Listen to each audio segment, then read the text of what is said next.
Assalamualaikum warahmatullahi wabarakatuh. Sok barudak ngarumpul deui. Urang ngaguar deui tentang filsafat Sunda. Ayeuna norek dibahas filsafat Sunda nu kaopat. Nyaeta konsep mencari nafkah atawa konsep neangan napakoh. Cek tradisi pemikiran Sunda. Filsafat nu kaopat mah tentang mencari nafkah eta teh aya hubunganna jeung konsep nu geus dibahas kamari nyaeta konsep harta jeung konsep akal. Geura aya kejutan dina konsep mencari nafkah ieu. Ternyata kaum buhun Sunda baheula geus berpikir leuwih cerdas jeung geus berpikir jauh ka hareup, atawa cek bahasa Indonesia mah berpikir jauh ke depan dan visioner. Jadi intina mah teh kaleng-kaleng lah nenek moyang orang Sunda teh. Jadi lamun hubungannya jeung mencari nafkah atawa neangan napakoh kadang langsung terbersit dina pikiran urang teh pasti kerja atawa kudu digawe. Tah di dieu kasalahanna teh. Cek kaum buhun Sunda mah lain eta jawabanna teh. Kaum buhun Sunda, pemikir-pemikir Sunda baheula geus ngonsep tentang mencari nafkah yang profesional itu bagaimana. Nu kadang luput dina pemikiran urang ayeuna ku hebat-hebatna eta nenek moyang urang Sunda. Da cek pamikiran kaum buhun mah mencari nafkah atau neangan napakoh eta teh lain ku kerja tapi ku gunakeun istilah ngakal, gunakeun akal. Jadi kadang dina istilah kerja oge aya dua istilah, hiji kerja keras, kadua kerja cerdas. Nu kadang-kadang hasilna teh mangpuluh-puluh lipat hasilna teh. Ari nu kerja keras mah biasana gaji nangan 100.000 misalna. Nu kerja cerdas mah eta gajina teh bisa leuwih di 1 juta sapoe. Tah meureun nenek moyang Sunda, urang Sunda teh ngagunakeun model kerja nu cerdas. Jadi lain kerja keras wae, tapi kerja anu ngagunakeun akal. Dina istilah Sunda disebut ngakal, ngagunakeun akal. Aya 2 doktrin nu diformulasikeun dina 2 paribahasa tentang cara mencari nafkah urang Sunda nu direkomendasi ku kaum buhun atawa kaum nenek moyang urang Sunda.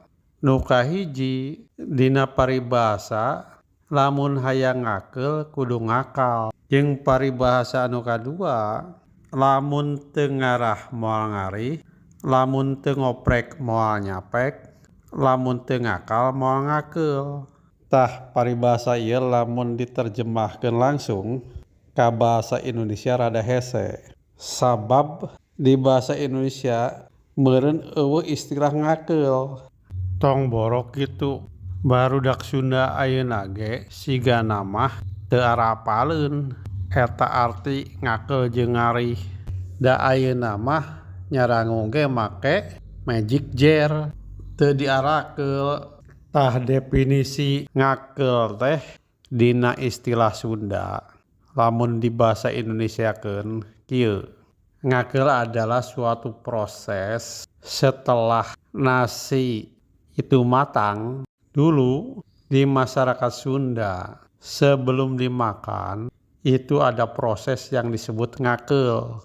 Nasi yang sudah matang tersebut dimasukkan ke suatu tempat yang disebut dulang.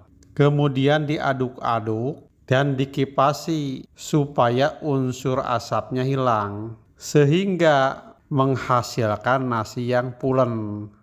Jadi zaman dulu itu atau zaman baheula Kalau nasi itu ingin pulen atau punel kalau dalam bahasa Jawanya itu, maka harus melalui suatu proses yang disebut ngakel.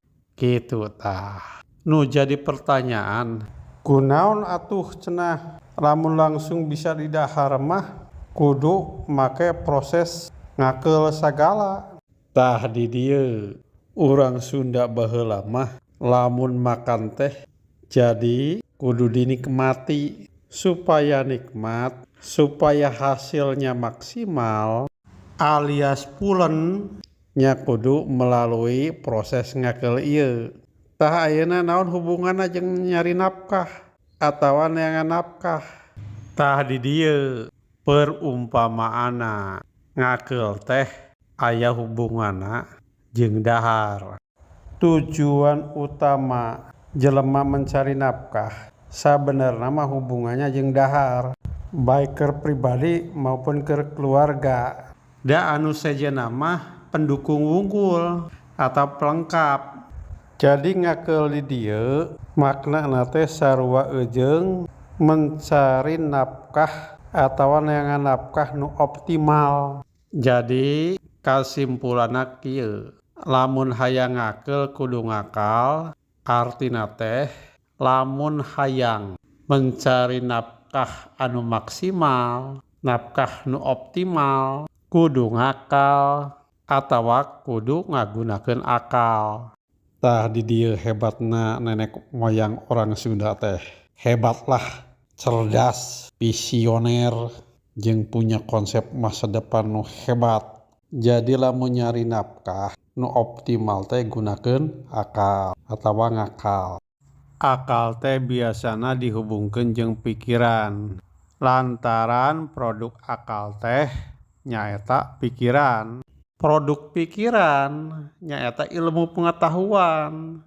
Jadi kesimpulanna eta paribahasa teh berarti lamun hayang mencari nafkah yang optimal maka gunakan ilmu pengetahuan. Tah kitu meureun kesimpulanna teh. Penjabaran dina paribahasa lamun hayang ngakel kudu ngakal. Tah paribahasa lamun hayang ngakel kudu ngakal eta teh diperkuat ku paribahasa berikutna nu berbunyi kieu. Lamun teu ngarah moal ngarih, lamun teu ngoprek moal nyapek, lamun teu ngakal moal ngakeul. Tah leuwih dalem deui ieu mah. Soalna paribahasa ieu mah penegasan da make kata lamun teu, jika tidak, jeung dihubungkeun kata ngakal teh jeung dua kata nyaeta ngarah jeung ngoprek. Lamun ujungna ngarih, nyapek, jeung ngakeul eta berkaitan jeung makan atawa proses berkaitan jeung menanak nasi dan mengunyah makanan. Ngarih itu kan setengah matangnya nasi. Lamun nyapek bahasa Indonesiana artinya mengunyah. Jadi supaya neangan nafkah atawa mencari nafkah optimal, ngakal teh kudu dibarengi ku aktivitas ngoprek. Ngoprek itu lamun di bahasa Indonesiana apa saja dikerjakan dan sering melakukan percobaan dan tiada letih. Lamun kata ngarah eta berhubungan jeung arah, petunjuk, berarti kudu fokus. Tah di dieu jadi geus ditegaskeun deui dinu paribahasa anu kaduana. Lamun urang dina nyari nafkah teh meh optimal di samping ngagunakeun akal, kudu ngoprek jeung fokus kitu tah. Keur perbandingan, nah ieu teh konsep teh bener-bener alus henteu bisa diperbandingkeun jeung buku-buku motivasi karya-karya Mutakhir. Mun sakieu heula pembahasan tentang mencari nafkah atau neangan apakoh dina tradisi Sunda. Semoga bermanfaat. Assalamualaikum warahmatullahi wabarakatuh.